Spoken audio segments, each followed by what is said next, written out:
Knockoff. When I say that word, what is the first thing that comes to your mind?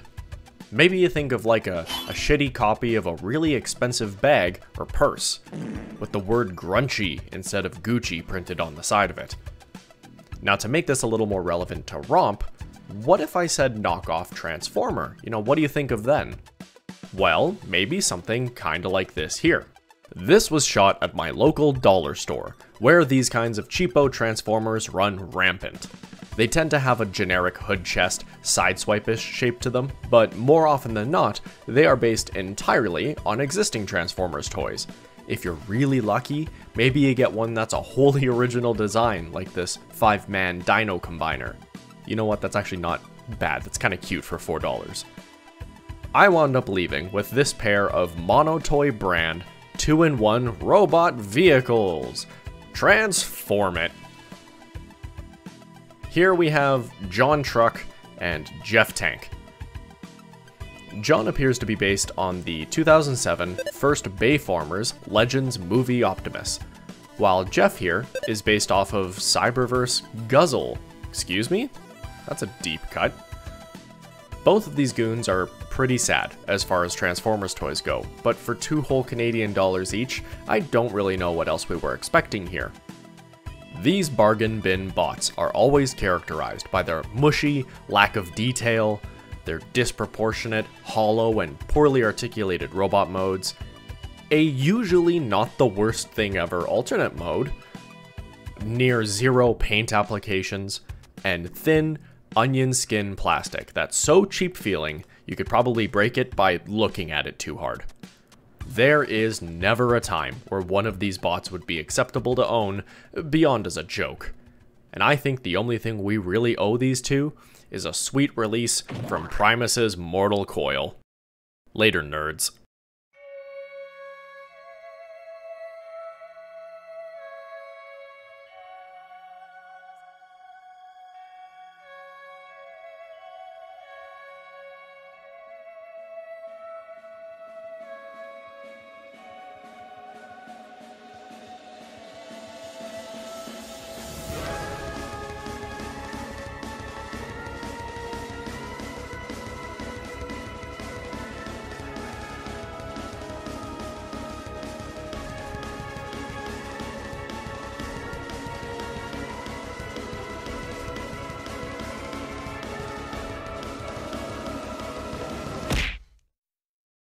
Huh, brutal. So, okay, lesson of the day here seems to be that a knockoff is a bad shit reproduction of a good high quality thing, right? Right? So, we're about to have that idea challenged with the feature bot of today's video. Shock Warrior SW-01. Yep, that's his name. He doesn't really have a proper name because this big boxy bot is a knockoff, and it's a knockoff of the Transformers Studio Series Bumblebee movie Ratchet figure. SW-01 here is... Okay, pause. I'm not calling him SW-01 the whole video because that's a really dumb, clunky name, so I'm going to just shorten it to S1. Good enough. S1 here is what is called an OSKO figure, or an oversized knockoff. That's produced by a fourth-party company, so not Hasbro or Takara, who has just flat out stolen the design and started producing it themselves with their own in-house changes. Despite being dubbed a knockoff, S1 is actually significantly improved over the original Ratchet toy. It's kinda shocking how good he is. Let me cover all of the major changes between these two versions before I get into the actual figure itself. Alright, comparison time.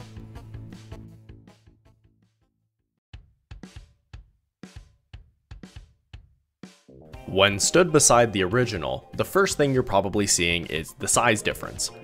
I want to talk about scales in general for a moment here, so we can address the size difference here proper.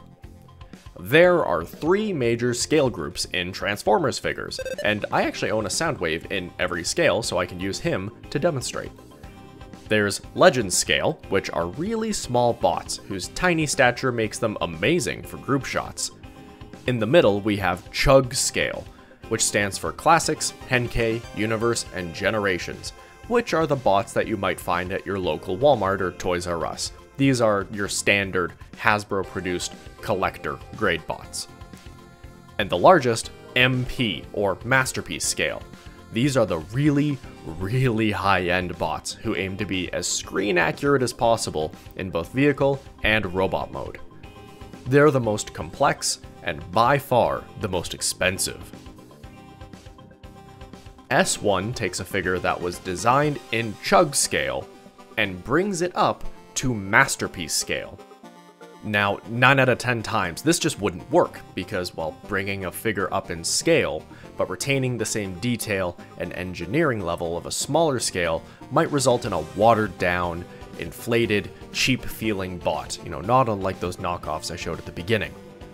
But S1 does a lot to feel like he fits the MP scale, even if he's far from the typical complexity of MP bots. The additional paintwork all over him is for sure helping with that.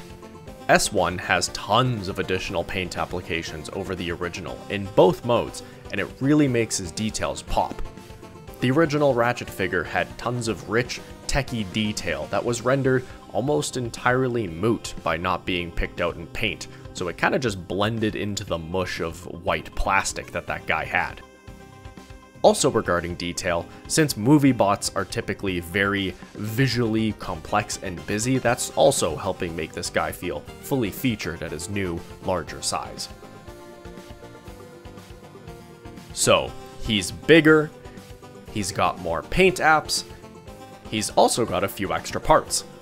The original release of Ratchet had some simple, flip-out wrist pieces, and his calves housed his feet and thighs in the vehicle mode. Now, neither of these sections got covered in the robot mode, and the result were these big empty pockets on the insides of his forearms and on the backs of his legs that you kinda just had to deal with. S1 remedies this with some panel coverings. The arms are a simple affair, it's the same stuff we've seen on thousands of bots.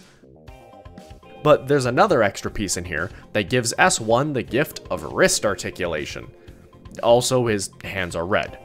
That's a take it or leave it detail for me, but it does match his G1 cartoon look closer. The legs get this kinda cool spring-loaded panel that assists in covering the odd geometry on the back of the leg. It's quite cleverly designed. The side wheels here also shift out of the way so there's enough clearance for those panels to pack away in the vehicle mode. Those wheels don't move on the original, but they also don't have a reason to. Okay, let's rapid fire the last few changes here so I can move on to talking about the bot proper. Okay. All of the wheels have their plastic clips covered so they don't look as cheap.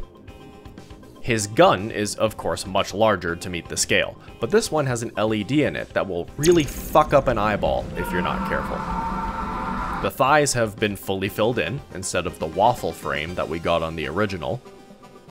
He has tabs to hold his gun on either side of the back now, instead of just the one, though both ports on S1 are pretty loose and don't really work. It's kinda just balancing there in these shots. He has solid die-cast metal feet, which gives the whole thing some extra heft. Don't really know how to articulate that on film since they're painted, so you just gotta take my word for it. Joint tolerances feel a ton better than the original. The OG had some really sloppy hips. This is doubly impressive to me, considering how much extra weight these legs have to deal with, and considering extra parts like the die-cast feet as well. And last but certainly not least, this is something that I can't really show you on camera, but the plastic quality feels phenomenal. There isn't a single brittle feeling part on this guy, and in hand he feels incredibly robust and tough, and really heavy for his size. Alright, I think that's about all the changes between these two. Now, one last thing, I don't talk about them often, but I do really want to show off the box that this dude came in, because despite all of the amazing quality upgrades that I just told you about, this box does feel very knockoffy. Check out some of these blurbs. Super cool! SW-01, our little buddy. guardian of mankind, bit dramatic, and an inexplicable S-delicate. Does that mean super delicate? I don't know, because this bot feels incredibly solid. God, I love all of these absolute nothing statements on the box. They always feel so lost in translation. Also, the single page instructions are full color and acceptable, but they're also wrong. This step here is just totally wrong. The physics don't line up this way. Those tabs do not go into those ports. Otherwise, yeah, they're fine.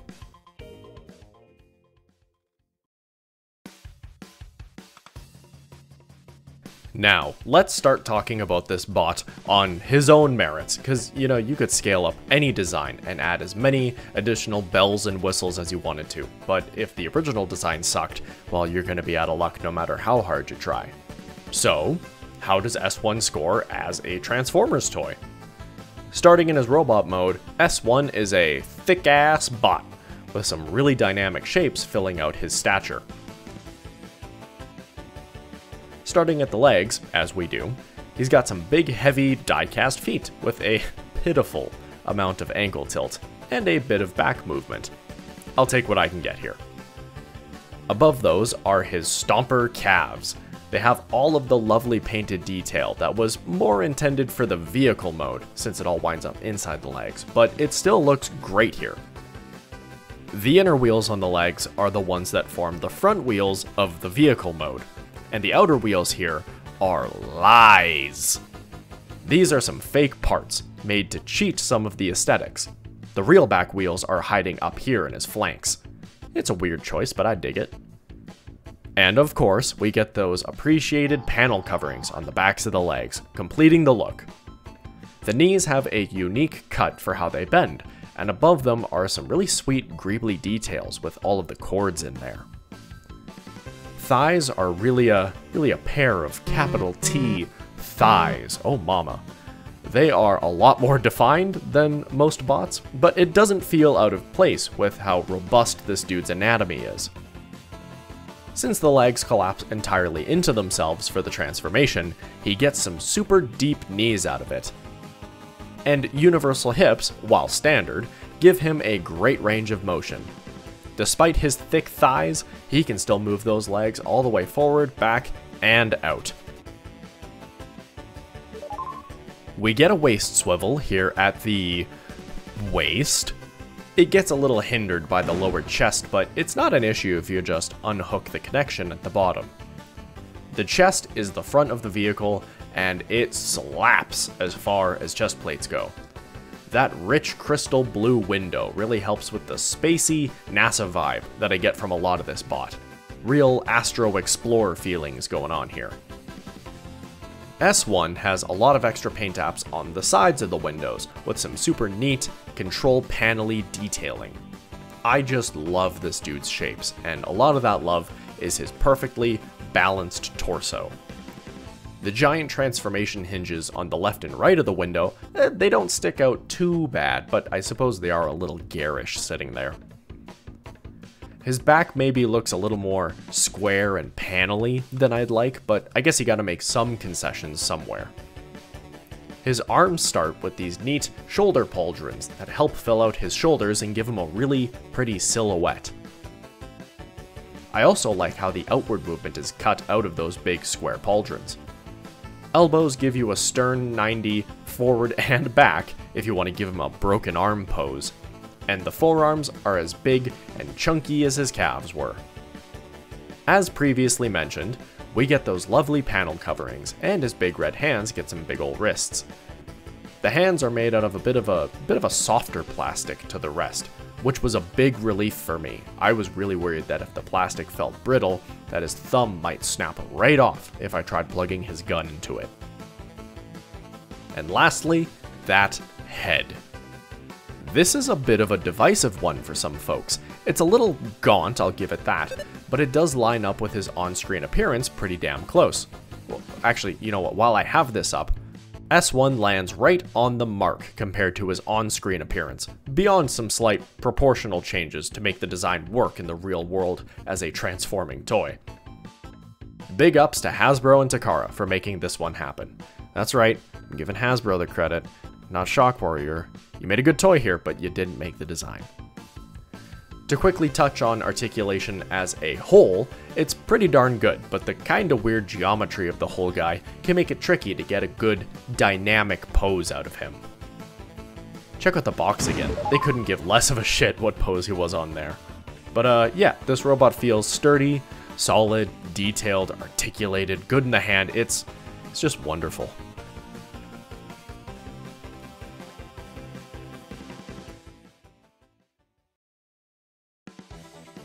So, one of the things that surprised me about this guy is how when he transforms, he just folds entirely inside out.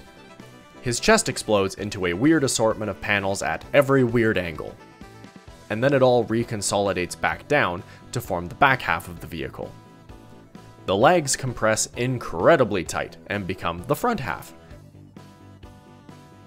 Then you gotta figure out this one kind of Rubik's Cube-y feeling 90-degree dual hinge assembly. But once you do, you did it! You can then extend the chest plate out on this big dingly arm.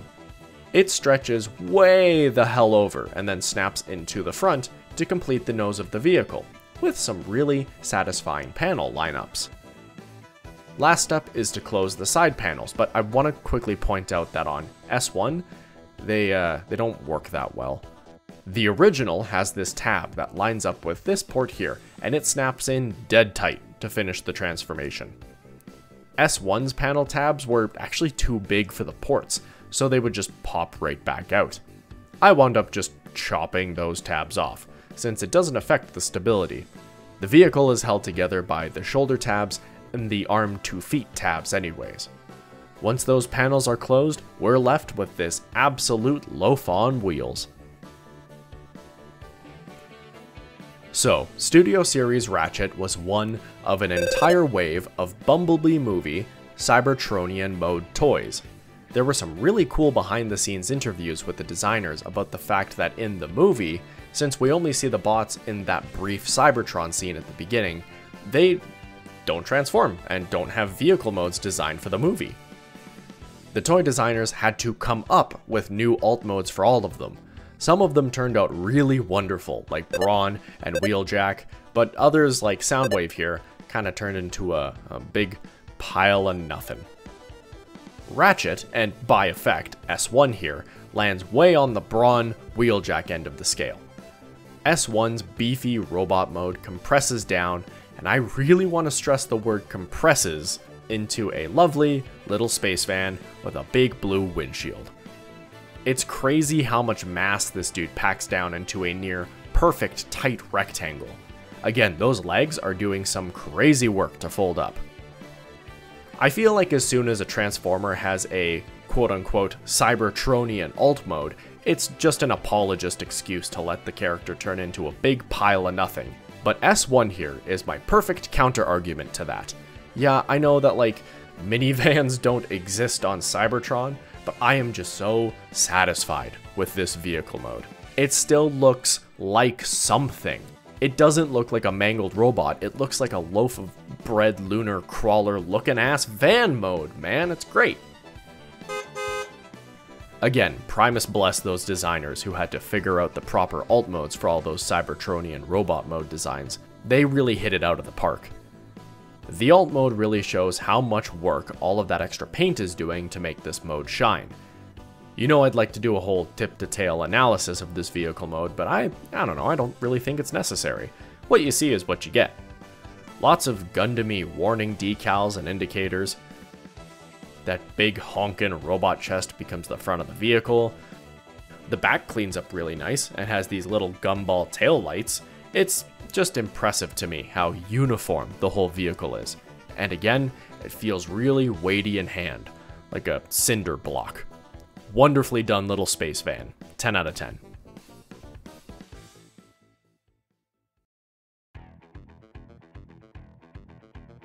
So obviously I'm super into this upscale and everything that it fixes over the original, but I also understand that as a physical product release, it's a bit dubious.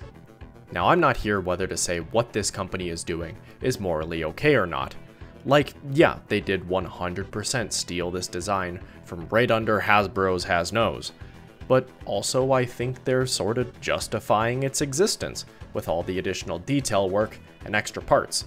A lot of this stuff that I would have thought would be on the original Hasbro release in the first place, especially considering its price. Oh, actually, yeah, let's talk about another thing I don't normally talk about: price. Transformers recently just had a price hike here in Canada, and this deluxe Ratchet here retails for 35 Canadian dollars. That's closer to 37 when you factor in taxes. S1 here, including shipping from Shozy store, was $52. That's it. $15 more, and you get all of these upgrades. Look, I don't feel guilty owning this. I'm sure Hasbro will be doing just fine without my $35. Lord knows they're gonna get it from me somehow another time. He fits in pretty well as a stand-in, masterpiece scale Bumblebee movie Ratchet. But I'm personally not too worried about scale within my own collection. I just like good feeling toys that feel worth their budgets. And yeah, if you like the look of BBM Ratchet, then this is a no-brainer. If you're already willing to shill out $37 for the retail release and aren't worried about him scaling with the rest of your Studio Series BBM bots, I implore you to chuck in the extra $15 and get yourself this big guy instead. It feels incredibly worth it. I got the authentic retail release here on loan from a friend for this video, and I cannot get over how cheap it feels in hand compared to S1 here.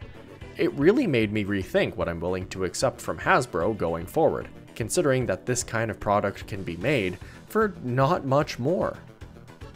Shock Warrior SW-01 is a near perfect release that remedies all of the things that I didn't like about the original Studio Series Ratchet.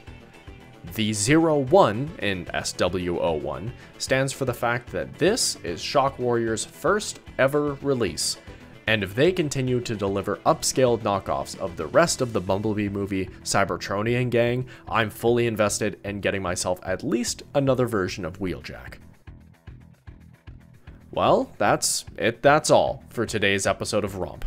Here's to hoping I don't get lambasted for shoveling so much praise onto a morally dubious Transformer, but if the product is good, I'm gonna tell you it's good. And SW-01 is really, really good. Take care everyone, we will see you with whatever I'm putting up next week. Later.